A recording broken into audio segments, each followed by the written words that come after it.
acaba de decir Pancho, me llamo José María, de apellido Vigar, y soy el fundador y director de Sadhana de Yoga Iyengar, que es una escuela para el desarrollo ético y espiritual del ser humano,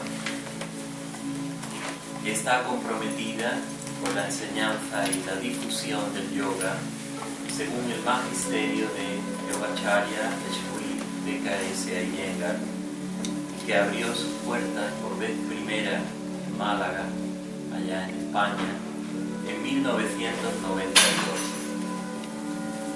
Licenciado en Ciencias Biológicas, soy practicante de yoga desde mi adolescencia y profesor de Yoga Iyengar, titulado por BKS Iyengar, de quien fui discípulo desde 1990, visitando desde entonces todos los años el Ramamani Iyengar Memorial Yoga Institute en Pune, en India, para perfeccionar mi formación bajo la luz y la guía del maestro e incorporar con toda la fidelidad posible estos conocimientos a mi práctica y a mi enseñanza.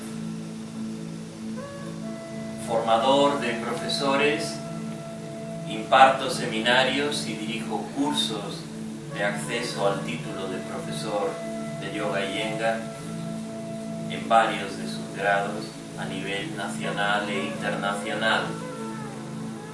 Y estoy aquí esta tarde para dictaros una conferencia que he titulado El concepto de Vinyasa en el Yoga Iyengar.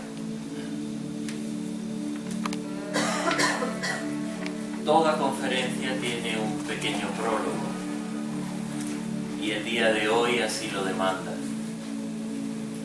Por la diferencia horaria que existe entre ambos continentes, dos países, en este momento, cuando estamos comenzando esta conferencia aquí en Santiago, en la India, millones de discípulos se estarán levantando para dedicar el día de hoy a honrar a sus maestros. Allí ya es Guru Purnima, el día de la luna llena de julio, el día en el cual tradicionalmente los discípulos ofrecen puyas y rinden tributos de respeto y admiración a sus maestros. Este día también se denomina Vyasa Purnima, pues en él se conmemora el nacimiento de Veda Vyasa, maestro de maestros, a quien se le atribuye la autoría del Mahabharata y un comentario a los Yoga Sutras de Patanjali, denominado el Yoga Bhashya. Es un día muy aprovechado. También se celebra en la tradición budista este día de Guru Purnima en honor a Buda, para conmemorar el día en el que impartió su primer discurso en Sarnath, en Uttar Pradesh, en el norte de la India. Guru Purnima, la luna llena del Guru, es una de las celebraciones más importantes de la cultura hindú.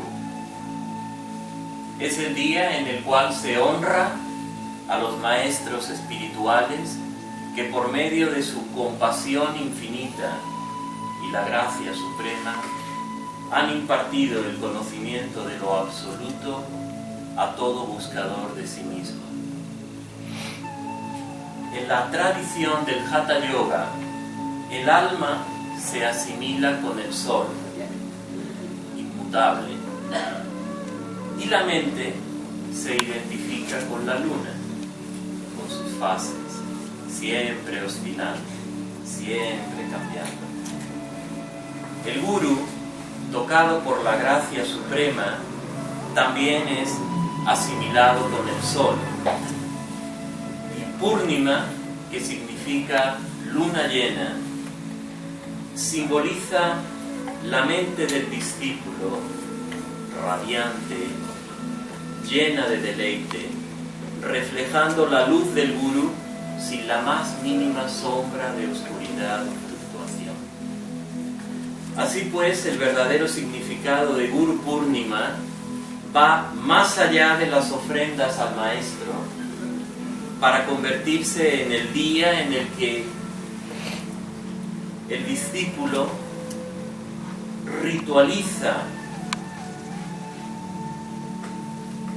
para recordar que debe vencer la oscuridad de la ignorancia y así reflejar la plenitud de la luz del conocimiento recibido de su Maestro, como la luna llena refleja en toda su plenitud la luz que recibe del sol.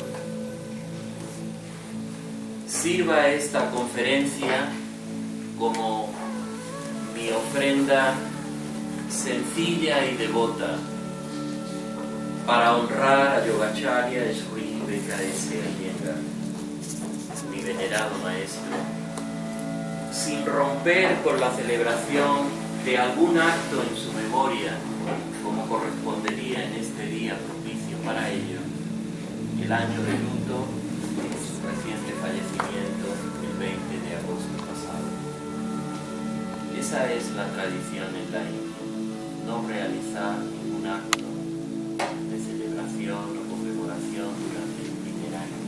Por eso es una conferencia que yo quiero rendir como ofrenda sencilla a Guruji, pero sin traspasar el nivel de lo que ordena la tradición. Yogacharya Sri BKS Iyengar, que significa Yoga Acharya, el maestro de yoga, Señor Sri Belur Krishnamacharya Sundaraja Iyengar. Yogacharya Sri BKS Iyengar, nacido en 1918 y fallecido el 20 de agosto de 2014. Reconocido mundialmente como el gran maestro de yoga contemporáneo, introdujo su innovadora enseñanza en el Reino Unido y en los Estados Unidos en la década de 1950. Entonces empezó a hablarse de yoga practicado a la manera de Iyengar, y al cabo de no mucho tiempo sus alumnos acuñaron el término Yoga Iyengar para distinguir su interpretación del yoga, única y genuina, de otras. Aunque él siempre mantuvo que practicaba y enseñaba el yoga clásico de Patanjali, al comparar el Yoga Iyengar con el Ashtanga Yoga de Patanjali, cualquiera puede ver de inmediato el papel especial que asana y pranayama desempeñan en el Yoga Iyengar, y quienes lo han practicado saben, conocen el énfasis que se pone en este sistema en la instrucción intensiva de estos dos aspectos, de estas dos disciplinas, para desarrollar la observación y la penetración interior y para encontrar la integridad del yoga de Patanjali. Su sistema, elaborado a partir de su propia experiencia, supuso un avance revolucionario en la forma de practicar y enseñar el yoga. Pero a diferencia de lo que muchos creen, su sistema hunde sus raíces en la tradición recibida de su maestro. En 1934, con 16 años, fue iniciado en la ciencia del yoga por Sri Tirumalai Krishnamacharya, erudito con mucho talento y grandes dotes físicas, una autoridad en las escrituras y un maestro muy exigente que le instruyó en la práctica de asanas a la manera vinyasa,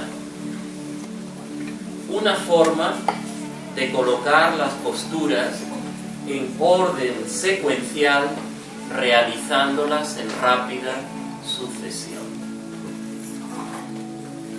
Krishnamacharya aprendió a su vez yoga en los Himalayas, en Tíbet, a los pies del monte Kailash, de su gurú Rama Mohan Brahmachari, un profesor muy estricto y autoritario. Krishnamacharya oyó hablar de este gran sabio yogi mientras estudiaba en Benares, hoy Varanasi, en el norte de la India. En 1915 emprendió un viaje a pie para ir en su búsqueda. Un viaje que le llevó varias semanas. Por fin, en las orillas del lago Manasarovar, encontró a Rama Mohan Brahmachari viviendo en una cueva con su mujer y sus 3 hijos. Al ver el sincero interés de Krishnamacharya por aprender, Rama Mohan Brahmachari lo aceptó como discípulo y junto a él pasaría 7 años y medio.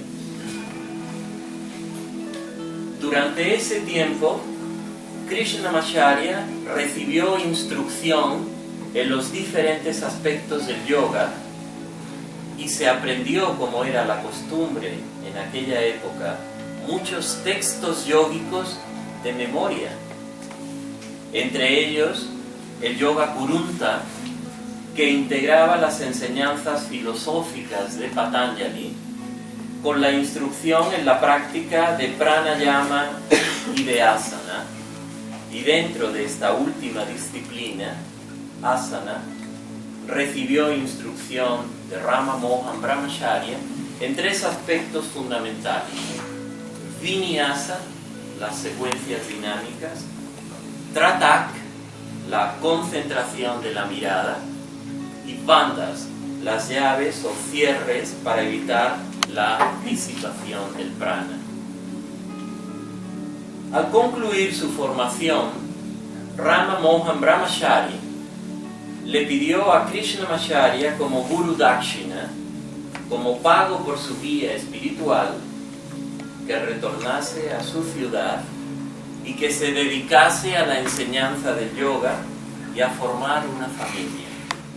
Esa fue la Guru Dakshina, diríamos, el tributo que Rama Mohan Brahmachari le pidió a Krishnamacharya.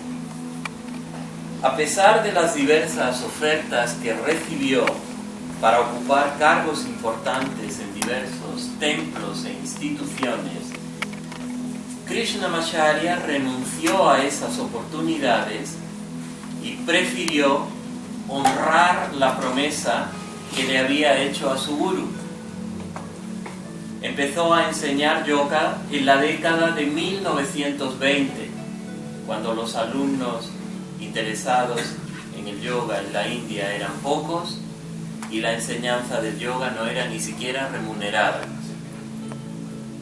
Mediante un matrimonio arreglado, como es la tradición en la India, un matrimonio concertado por las familias, Krishnamacharya honró la segunda petición de su gurú, casándose con una de las hermanas de Guruji, de TKS Iyengar, que así se convirtió de la noche a la mañana en su cuñado. Los yogis de la antigüedad eran mayoritariamente ascetas que vivían en el bosque sin hogar ni familia. Pero Rama Mohan Brahmachari quiso que Krishnamacharya como en su día lo había hecho él mismo, se convirtiese en cabeza de familia y que enseñase yoga a la gente llana.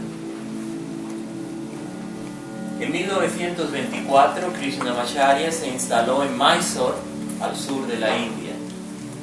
Por aquel entonces ya se había convertido en una leyenda como profesor, terapeuta y erudito del yoga. El Maharaja de Mysore, que era una persona enfermiza, aquejado de diabetes, le pidió que le tratase. Muy pronto sintió la estrecha relación entre la práctica de yoga prescrita por Krishnamacharya y la recuperación de su salud, y en agradecimiento le ofreció un ala del Jagan Mohan Palace de Mysore para que impartiese clases de yoga tanto a la familia real como a sus súbditos.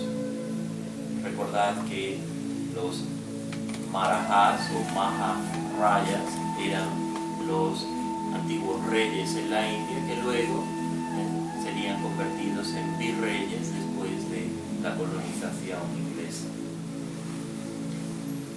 Fue en 1934, durante una visita a su hermana,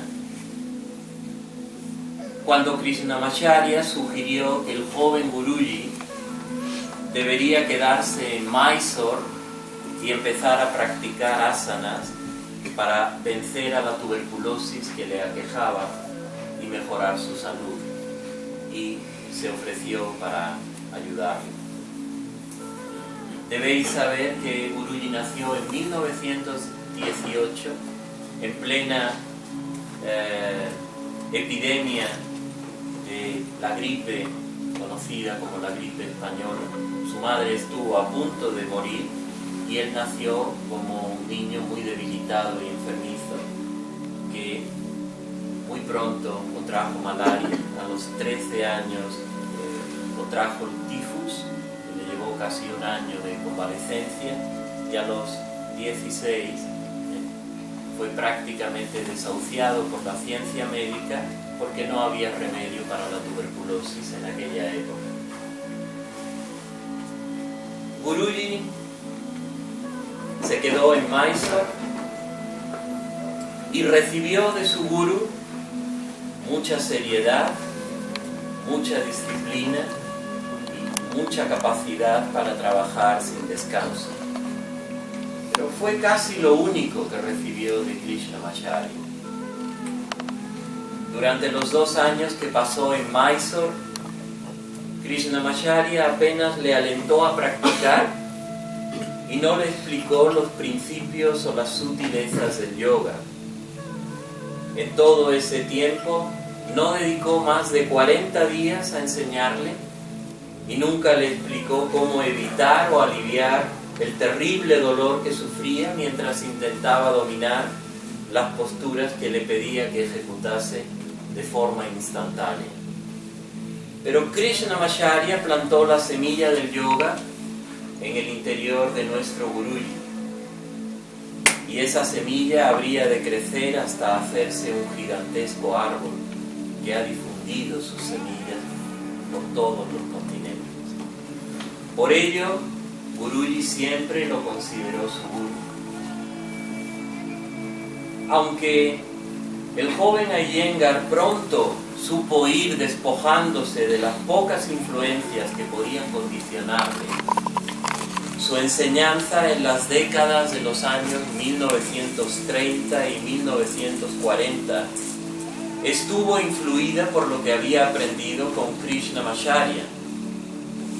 Y aún después de desarrollar su propia metodología, continuó utilizando las secuencias dinámicas de asanas en sus demostraciones, en la clase de los niños, en el Rinji, y de forma esporádica también en el Rinji, en el Instituto de Pune, en sus clases generales.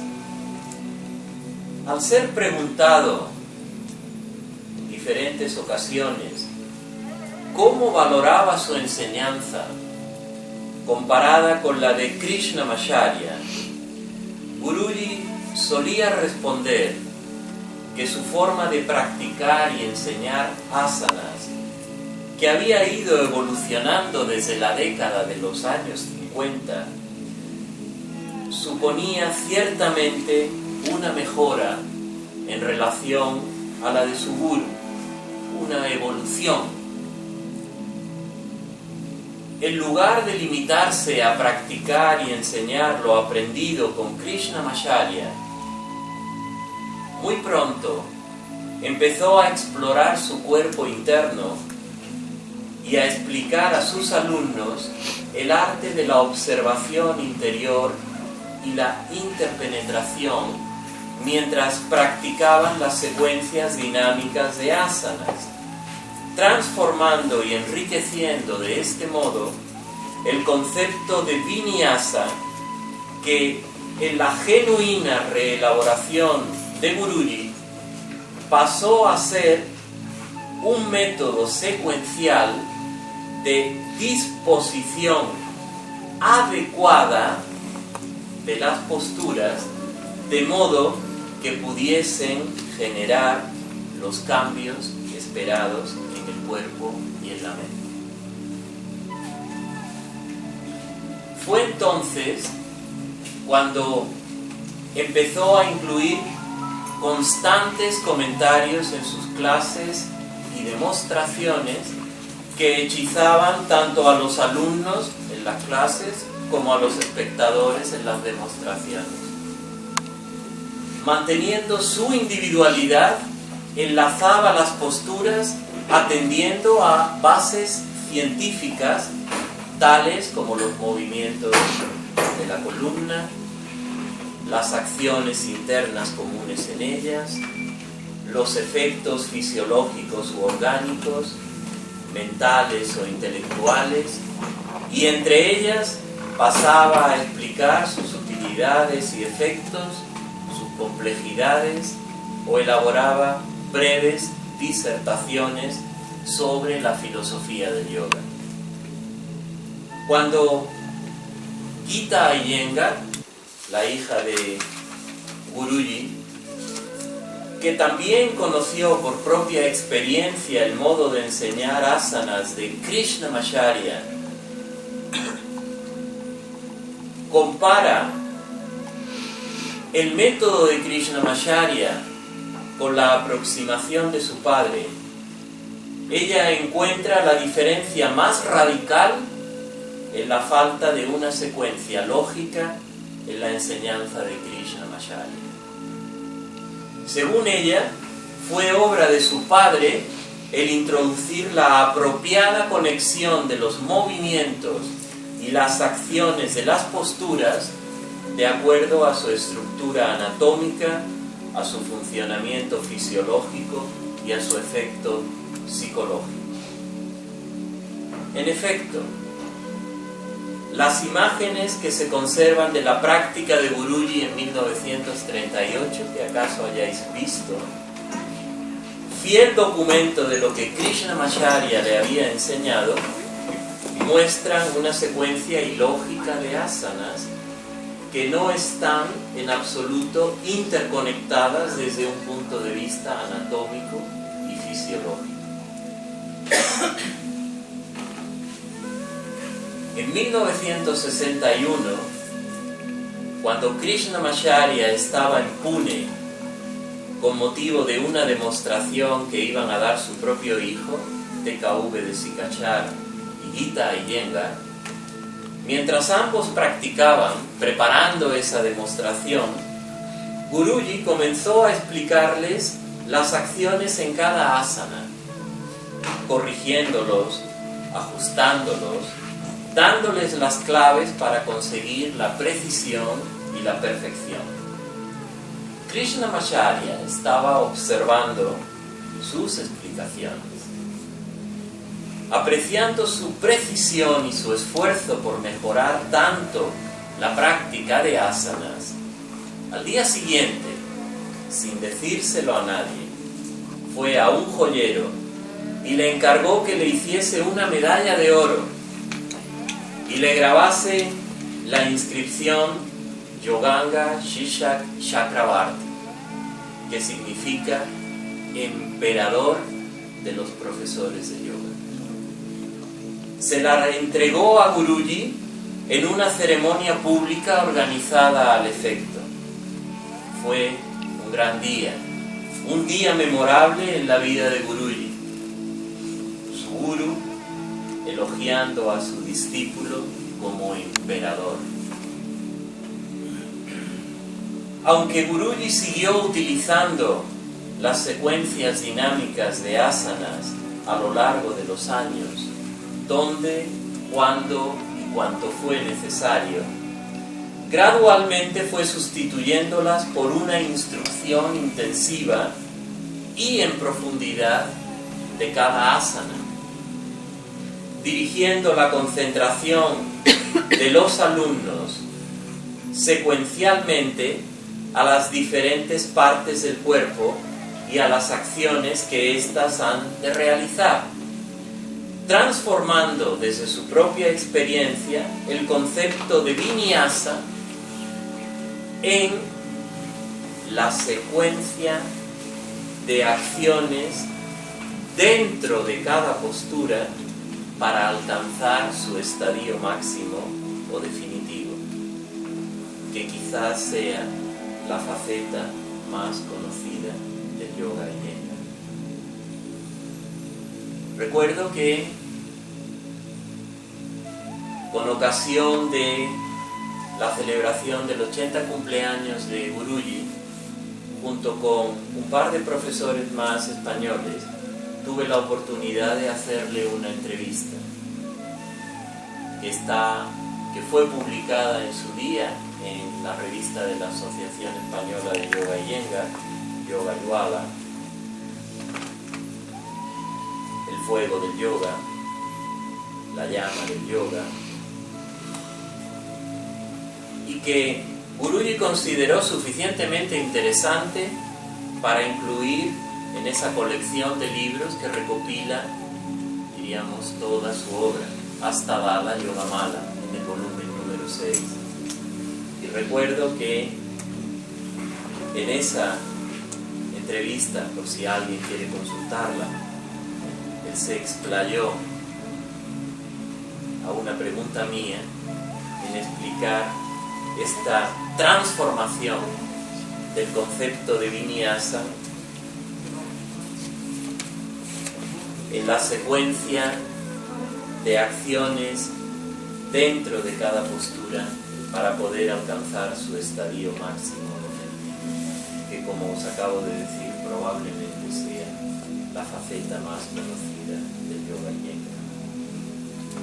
Por tanto, y en resumen, podemos afirmar que Guruji, partiendo de formas tradicionales del Hatha Yoga aprendidas de su guru, realizó un avance revolucionario en relación a la práctica y a la enseñanza de asanas, para convertirlas no en un fin en sí mismas, sino en la base sólida de la meditación y de la vida espiritual. Desde 1992, durante mis frecuentes estancias en Pune, tuve la oportunidad de escuchar a Guruji referirse en múltiples ocasiones a la historia y a la filosofía del yoga Iyengar. Tuve la oportunidad de seguir la mayor parte de las veces su guía para explorar la profundidad de cada postura, siguiendo sus secuencias de acciones en cada postura, con el objeto de desarrollar en nosotros el arte de la observación interior y la interpenetración, en lo que él denominaba el dinamismo estático en la acción. Pero también tuve la oportunidad de realizar más esporádicamente las posturas a la manera vinyasa, en secuencias dinámicas que el propio Guruji dirigía y que se conocen popularmente como saltos, en la terminología inglesa jumpings. Por propia experiencia, creo que de vez en cuando las posturas deben practicarse de este modo, realizándolas en rápida sucesión y percibir la coordinación que hay en ellas de una a otra. Esto no es algo fácil de aprender. En nuestro método, en un principio, el estudio de las posturas se hace de una forma individual, una tras otra. Pero gradualmente ha de descubrirse, y esto lleva tiempo, y es difícil para los alumnos, gradualmente ha de descubrirse cuáles son las acciones comunes en ellas. Existen acciones comunes que deben ser conectadas a fin de aprender a ordenarlas. Y esta es la transformación que Guruji realizó del vinyasa aprendido de Krishnamacharya y que nos transmitió a sus discípulos. La coordinación de cada acción de una postura a otra, el cómo ha de realizarse, es lo que en el Yoga Iyengar se llama vinyasa. Sutilmente diferente de lo aprendido por Guruji de su maestro, de su guru. Vinyasa no es solo fluir con el ritmo o con la respiración. No es solo fluir con esas dos variables, ritmo o respiración, de una postura a otra. No, el ritmo está ahí, la respiración está ahí, pero debe comprenderse cómo activar el cuerpo para ir a la siguiente postura. Muchos adeptos al yoga conocen las posturas, saben sus nombres, pero cuando están realizándolas surge la confusión porque desconocen las acciones comunes entre ellas. Esto significa que en el aprendizaje de las secuencias, en el aprendizaje de la práctica de las posturas en secuencias dinámicas, debe dominarse la secuencia de las acciones y no solo la secuencia de las posturas. Estos vínculos deben aprenderse y lleva tiempo. Solo entonces se sabe enseñar a los niños, a los adolescentes, a los alumnos en sus programas de curso, a los que padecen alguna enfermedad o a uno mismo, comprendiendo qué postura se está poniendo detrás de otra y por qué. Este es el concepto de vinyasa en el Yoga Iyengar. Secuencias dinámicas de posturas. Secuencias que entrañan subsecuencias dinámicas de acciones que se encadenan de manera fluida y progresiva, de manera que secuenciemos adecuadamente las acciones comunes que existen entre las diferentes posturas.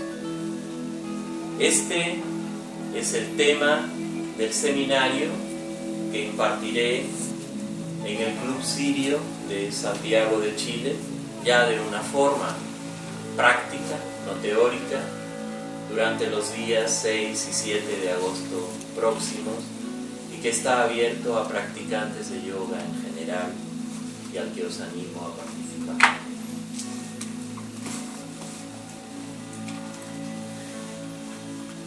Para no cansaros más, terminemos aquí. Que Dios os bendiga, que Maharishi Patanjali guíe vuestro caminar en la vía del yoga, que Yogacharya Sri PKS Iyengar ilumine e inspire vuestra práctica. Namaste. Namaste.